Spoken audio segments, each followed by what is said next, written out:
What's up everybody, welcome back to the YZ125 build series I got going on, and I got some good news for you, not so good news for me. Well, that being the build's not over. Last part I said it was over, it's not. We still got some stuff we got to do. I'm gonna be rebuilding the carb, and it's gonna have to, I can't talk. It's gotta be jetted, so I'm gonna be jetting that. I gotta put some new reeds in it. That's one thing I forgot to get. Me being, totally forgot about reeds. I'm getting new reeds. Anyway, getting new reeds, we're gonna be putting new reeds in it. We're gonna be rebuilding the carb and jetting it, and then we're gonna be riding it. It's good enough to ride right now. I've already taken it out a couple times. You guys don't get to see that yet. I got some special plan for that, for the first ride video. It's not gonna be the first ride, but the first ride you guys are gonna see video. So looking forward to that. It's gonna be pretty sick. But guess what? We get to reveal it right now. It's done as in looks wise. It runs good, don't get me wrong. It just needs some tuning, so we're gonna tune it.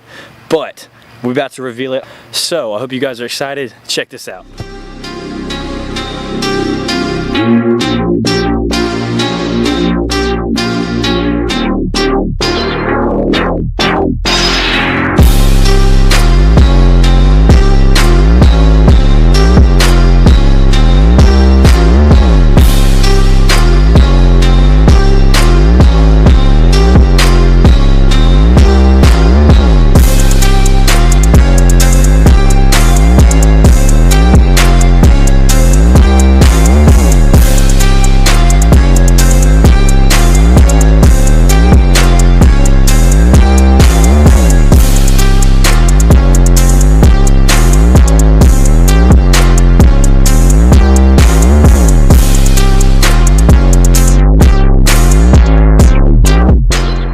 So what did you guys think? Did you like it? Because I absolutely love how it looks so far. I think it looks really good, and I hope you guys like it. The new build part is going to be coming out pretty soon. I've already got the parts I need. They just came in the mail today, actually. Like I said in the beginning, I'm going to have a really cool first ride that you guys are going to see video coming up hopefully soon if I get it running and everything's smooth.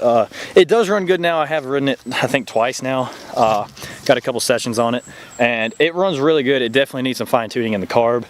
And I'm gonna throw some new reeds in there, like I said, because God knows when they were changed last, if they ever have been, and I would put money on they never have been, so I'm changing them too. So I hope you guys are enjoying these. If you are, like and subscribe. Thank you to everyone that's liked and subscribed so far, and even just watch these videos. It really motivates me to keep making them. I love making them. I'm having such a good time making these, and so I will catch you guys on the next part next time. Peace.